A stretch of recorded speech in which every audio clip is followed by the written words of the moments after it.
Halo,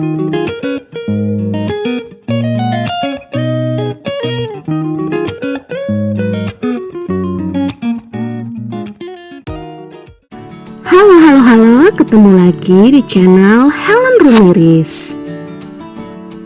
Bagaimana kabar kalian semua teman-teman? Saya doakan semoga selalu dalam keadaan sehat dan baik-baik saja.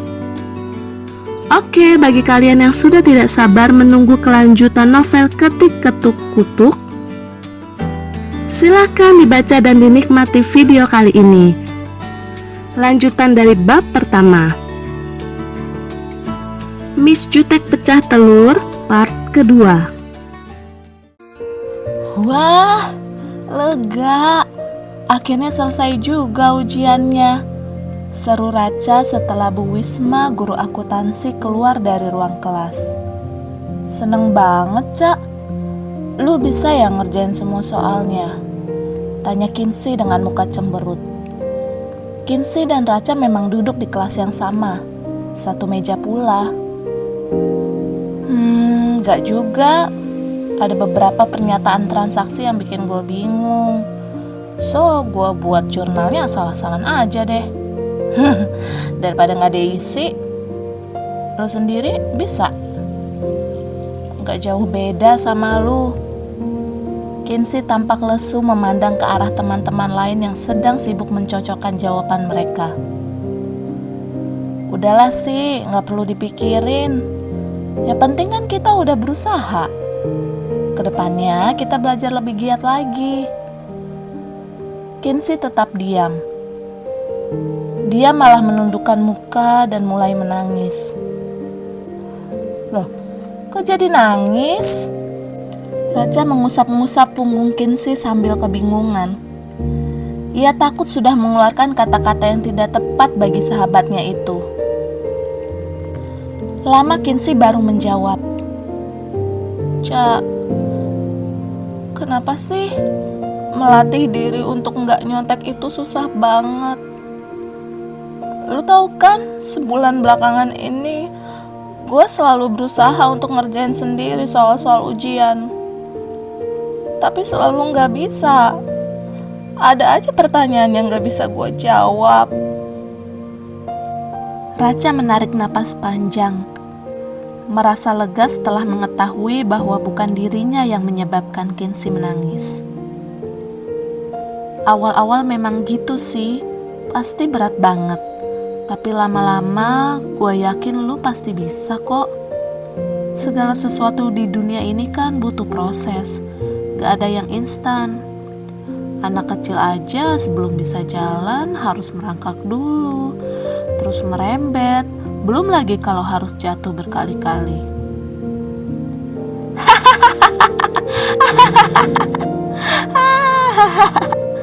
Suasana kelas menjadi ramai dengan datangnya segerombolan siswi. Mereka adalah Fanny, Holly, Dira, Tiara, dan Tia. Sejak 2 tahun yang lalu, mereka bersama Raca dan Kinsey menjalin persahabatan serta menamai diri mereka dengan sebutan Colorful Girls. Hampir di setiap jam istirahat ataupun pulang sekolah, mereka selalu berkumpul bersama. Tanpa dikomandokan, siswi-siswi tersebut segera menghentikan tawa mereka saat melihat Kinsey menangis.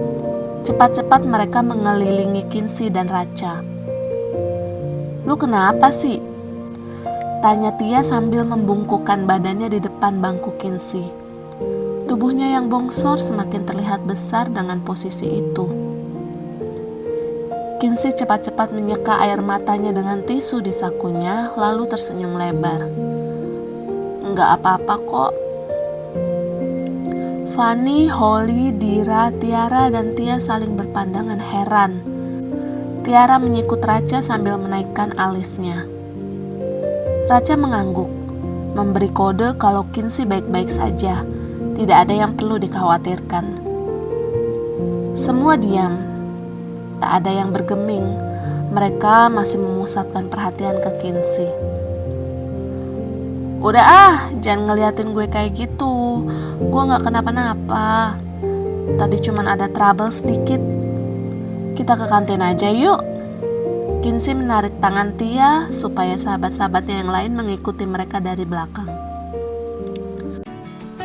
Colorful Girls berjalan beriringan menyusuri koridor sekolah. Tidak jauh dari mereka, Septian dan anak-anak eskul basket lainnya sedang beraksi di lapangan. Meskipun hari itu matahari bersinar terik, Septian dan teman-teman tetap bermain basket dengan penuh semangat. Mereka tidak peduli bila harus berpanas-panasan atau bahkan berkeringatan setelahnya. Keinginan lolos di tahap penyisihan untuk pertandingan basket SMA tingkat provinsi menjadi pembakar semangat mereka. "Nih, gimana persiapan untuk lomba renang lo? Lombanya bulan depan kan?" tanya Raca pada Fanny sambil sesekali melirik ke arah lapangan.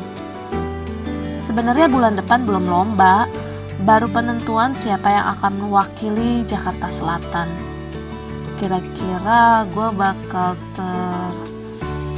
Fanny celingukan ketika menyadari kalau Raca sudah tidak ada lagi di sampingnya. Fanny menoleh ke belakang, berusaha mencari Raca. Beberapa meter darinya tampak Raca sedang terkesima melihat permainan anak-anak ekskul basket di lapangan. "Shh, tunggu!" teriak Fanny pada keempat sahabatnya yang berjalan di depan. Holly, Dira, Tiara, dan Tia serentak memutar badan mereka. Fanny menunjuk ke arah Raca. Mata keempat sahabatnya mengikuti arah jari telunjuk Fanny. Mereka mendapati kalau Raca tengah berdiri mematung sambil melihat ke arah lapangan. Mereka cekikikan. Dira lalu memberikan komando ke arah sahabat-sahabatnya. 1, 2, 3. "Raca!" Suara mereka berlima membahana ke seluruh sudut sekolah. Raca kaget sekali. Bahunya tersentak ke atas. Anak-anak yang ada di sekitar mereka juga dibuat jantungan dengan teriakan ala Colorful Girls. Bahkan Dani, salah satu siswa yang bermain basket di lapangan, harus merelakan dahinya menjadi tempat pendaratan bola basket. Karena refleks melihat ke arah teriakan Colorful Girls, Dani tidak memperhatikan datangnya bola. Alhasil bola yang melambung ke arahnya sukses membentur kepalanya. Dia langsung sempoyongan. Melihat kejadian yang menimpa Dani, Colorful Girls malah tertawa geli. Mereka sama sekali tidak merasa bersalah. Tanpa diduga-duga, Bu Bella keluar dari ruang guru. Matanya yang sipit menatap dingin dari balik kacamata merahnya yang melorot hingga pertengahan batang hidung. "Siapa tadi yang teriak-teriak?" Siswa-siswa yang ada di sekitar situ serentak menunjuk ke arah Colorful Girls. Bu Bella melotot.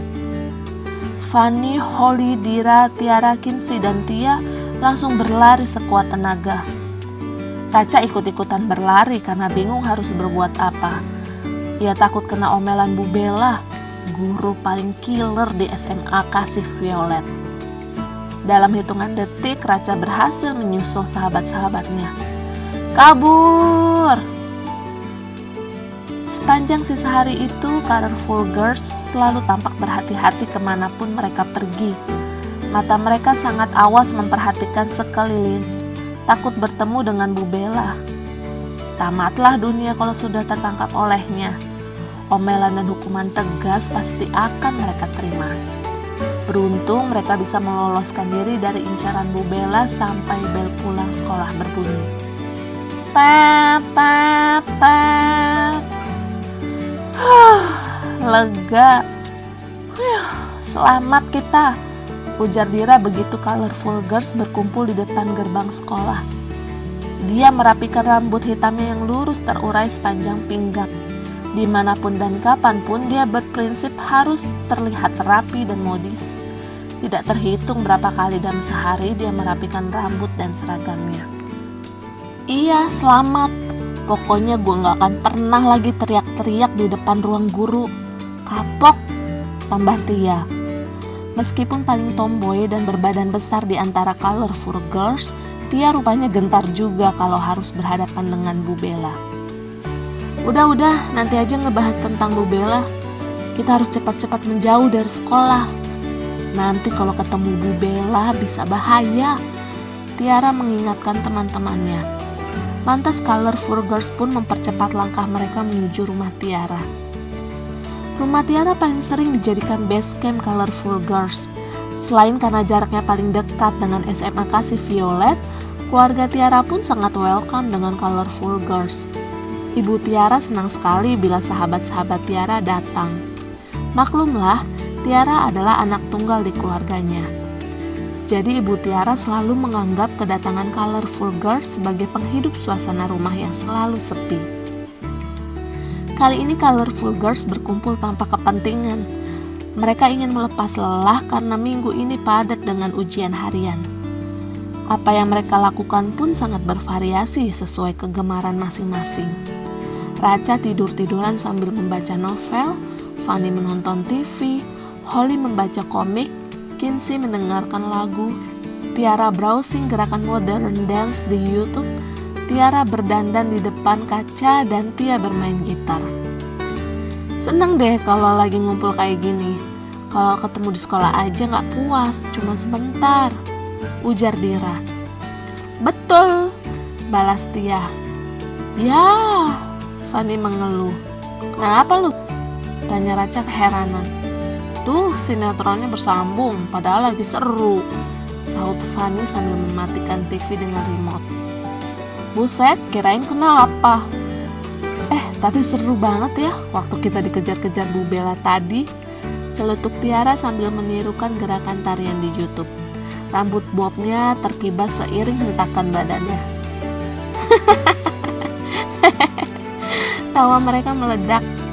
Geli membayangkan peristiwa tadi siang, berlari sekuat-kuatnya karena ketakutan setengah mati. Tapi gue penasaran deh, sebenarnya tadi lu ngeliatin siapa sih, Cak? Tanya Tiara tiba-tiba. Dia menghentikan video yang ditontonnya. Enggak. Tadi gua cuma ngeliatin anak-anak main basket. Mereka keren banget mainnya. Racha gugup. Kinsey mematikan lagu di HP-nya dan melepaskan headset dari kedua kupingnya. Oh iya?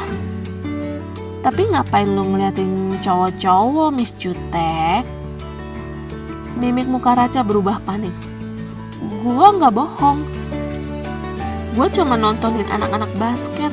Itu doang.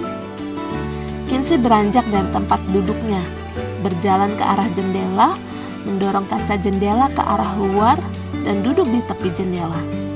Ia bersiul-siul. Muka anggota Colorful Girls yang lain menegang. Napas mereka seolah berhenti. Siulan Kinsey merupakan tanda kalau sebentar lagi dia akan membuat keusilan yang terkadang sangat menyebalkan. 2 menit Kinsey bersiul, namun tak ada tanda-tanda ia akan berbuat usil. Satu persatu Colorful Girls mulai merebahkan diri di tempat tidur. Mereka berpikir kalau kali itu Kinsey memang sedang ingin bersiul dan tidak bermaksud lain. Mereka merasa sudah aman. Bahkan Dira, Tiara, dan Racha pun sudah berani memejamkan mata. Loh, itu kan Septian. Ngapain dia di sini? Berduaan lagi sama cewek. Kinsey terbengong-bengong melihat ke arah jalanan di bawahnya. Coba sini gua lihat. Spontan Racha langsung berlari ke arah jendela. Ia penasaran ingin melihat perempuan yang jalan bersama Septian. Tapi setelah melihat keluar, Racha tidak melihat siapapun. Tidak ada Septian, apalagi perempuan yang disebut Kinsey tadi. Loh?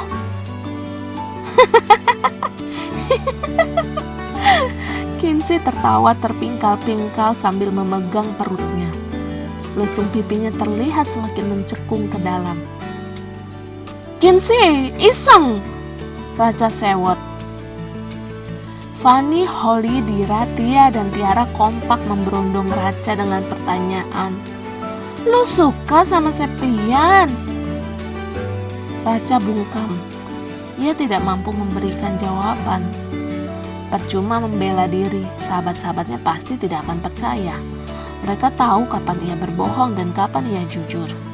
Apalagi tadi ia begitu antusias melihat keluar jendela. Ya ampun, Ca, kenapa mesti dirahasiain sih dari kita? Tanya Tiara dengan jengkel. Raca menggaruk-garuk kepalanya yang sama sekali tidak gatal. Gue juga sebenarnya nggak tahu suka sama dia atau enggak. Tapi belakangan ini gue jadi sering mikirin dia. Raca akhirnya mengaku juga. Mukanya memerah. Jangan-jangan yang lu lihat tadi di lapangan itu Septian ya? Tebak dia penuh selidik. Raca mengangguk pelan. Ah! Semua colorful girls berteriak. Cie! Ada yang lagi fall in love ternyata. Akhirnya Miss Jutek pecah telur juga setelah 16 tahun. Yeehaw, welcome to the world, girl. Celoteh Dira. Suasana kamar Tiara berubah riuh dengan godaan-godaan yang ditujukan untuk Raca. Beberapa dari mereka melemparkan bantal ke arah Raca. Sebagian lagi mengacak-acak rambutnya. Raca pasrah menjadi bulan-bulanan teman-temannya.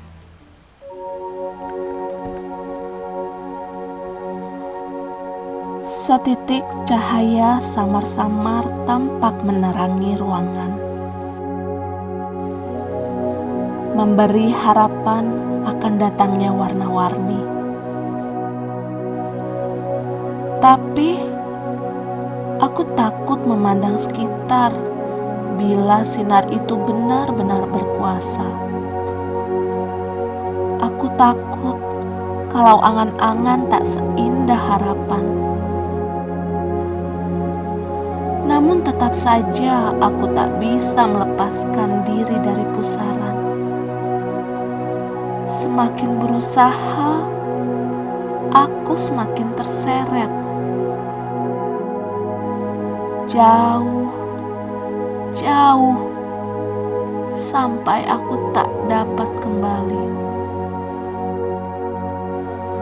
Jujur, walau gelisah mengendap-endap, walau tanya terbungkus rapi, walau takut mengancam, aku mulai merindukan terang itu. Aku tak mampu mengusirnya dari benakku. Raca.